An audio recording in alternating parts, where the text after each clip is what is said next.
কারা বলছিল না যে এক্সপিরিয়েন্সের 10 মার্কস, এক্সপায়ারি অফ প্যানেল, প্রশ্ন ভুল মামলা, এগুলো আর কিচ্ছু হবে না। কারণটা কি না, যেহেতু 11-12-এ অনেক সাবজেক্টে কাউন্সেলিং হয়ে গিয়েছে এবং সেখানে অনেক ক্লাস 9-10-এ অনেক সাবজেক্টে ভেরিফিকেশনের কাজ শুরু হয়েছে, এরপরে ইন্টারভিউ কাজ শুরু হবে। তাহলে জাজমেন্ট কবে আসবে? স্কুলে জয়েন করার পরে?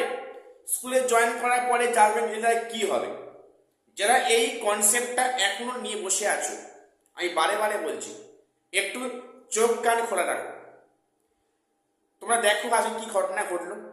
আজকের এক ঐতিহাসিক দিন সাক্ষী থাকলো।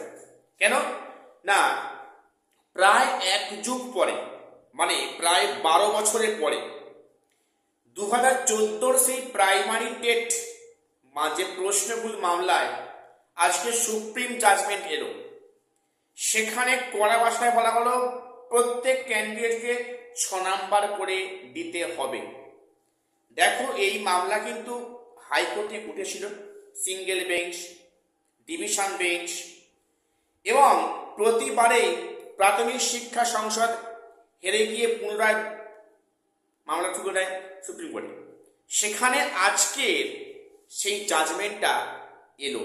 কি এলো না, যে 6টা প্রশ্নে ভুল ছিল সেখানে প্রত্যেককে 6 মার্কস করে দিতে হবে।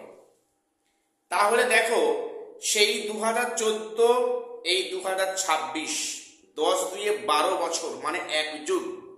জানো যে 12 বছরে এক যুগ হয়। এক যুগ পরে কোনো মামলার জাজমেন্ট আসতে পারে এবং সেখানে বিরাট কিছু চেঞ্জ হতে পারে। সেটা আজকে তার প্রমাণ হলো। দেখো, 9 বছর চাকরি করার পরে চাকরি প্যানেল বাতিল হতে পারে এবং সেখানে এক যুগ পরে কোনো মামলার জাজমেন্ট আসতে পারে। দেখো, এটাই হচ্ছে আমাদের বিচার ব্যবস্থা। জাজমেন্ট পেতে গেলে মানুষের কয়েক যুগ লেগে যায়। তো সেটা আজকে হলো, 6 নাম্বার করে প্রত্যেক ক্যান্ডিডেট পেল। আচ্ছা, এর ফলে কাজ শুরুতে কাজ হলো সেটা আমি বিষয়ে আসছি না।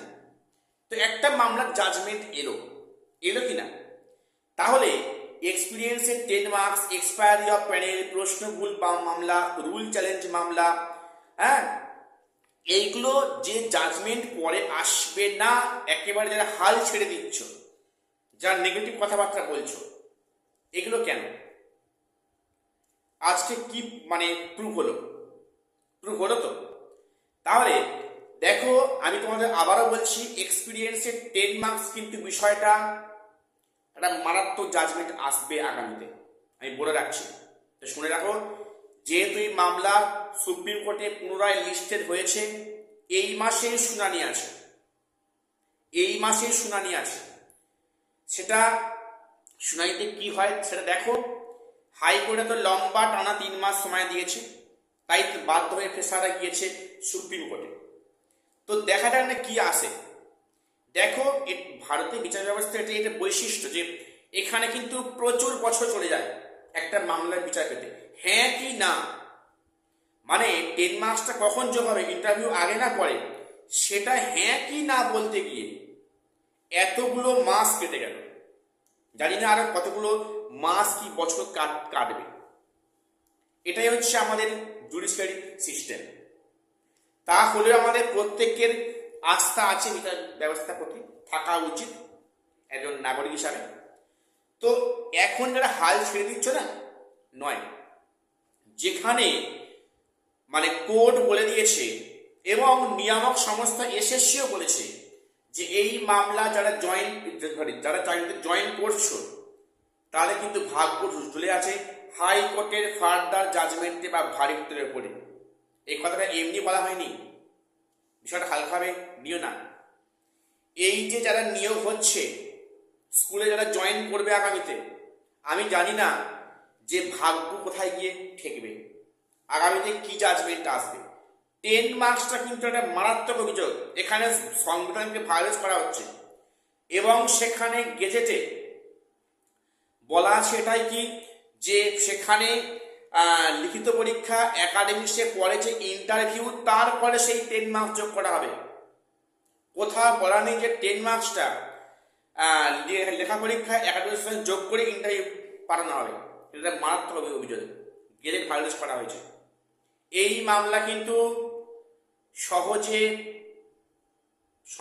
সমস্যার সমাধান হবে না। একটা কিছু ভালো আশা অবশ্যই আছে পেশারদের কাছে। কাজেই এখন দেখো আগামীতে বিষয়গুলো কোথায় দাঁড়ায় বা কি হয়। আজকে একটুকুই আপডেট দেওয়ার ছিল। চ্যানেল সাবস্ক্রাইব করে দিও, এসএসসি পিএসসি গুরুত্বপূর্ণ আপডেট পাওয়া যায়।